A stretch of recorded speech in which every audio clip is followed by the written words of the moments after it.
2023 with two of my sons, I made a visit to one of the most historic, still standing sites in baseball history, League Park in Cleveland, Ohio. Tucked into a neighborhood, you might drive by it thinking it's just another baseball field. Parking on the street right next to the field and walking up to the park, I knew virtually nothing about League Park. Visiting the Baseball Heritage Museum at the park educated us as to the history of the park.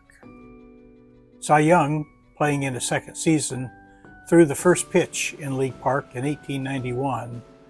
At the time, it was just a wooden ballpark holding about 9,000 fans, but it quickly became the center of baseball in Cleveland. The Cleveland Spiders played there in the 1890s, and in 1910 they rebuilt it with steel and concrete, doubling its seating capacity. The Indians played there from 1901 through 1946, and led by player-manager Tris Speaker, the Indians won the 1920 World Series at League Park. You can't stand there without thinking about the players that played here. Hall of Famer Nap Lajoie starred here in the early 1900s, battling Ty Cobb for batting championship. See the link below for Skaght ReindeerStudios episode where he chronicles the 1910 batting race between Lajoie and Cobb. Cy Young came back to pitch again when it reopened in 1910.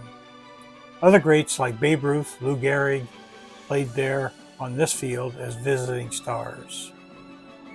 League Park wasn't just home to Major League stars. It hosted Negro League legends like Satchel Paige, Josh Gibson, and Larry Doby, as the hometown Cleveland Buckeyes played there in the 1940s. Even the NFL Cleveland Rams played football games on this same field in the 1930s and 1940s.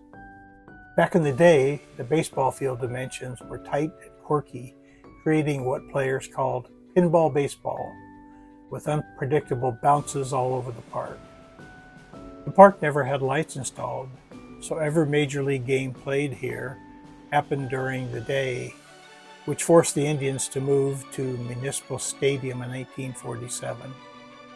It doesn't have lights to this day.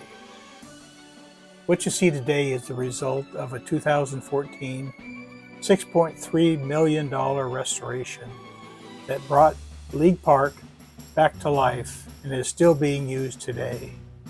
The current field sits on the original footprint, and the restored ticket house now holds the Baseball Heritage Museum, which is absolutely worth stepping into if you visit the park. Their website indicates that the museum is open Wednesday through Sunday from 9 a.m. to 5 p.m. For me, this wasn't just a stop on a trip. It felt like walking through living baseball history.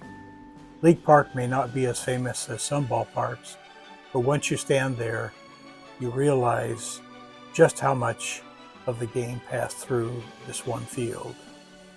I'm also linking an episode that our best friend Scott made before the last Cleveland National, highlighting League Park and other Cleveland sites and eateries, which I'm sure are still relevant today.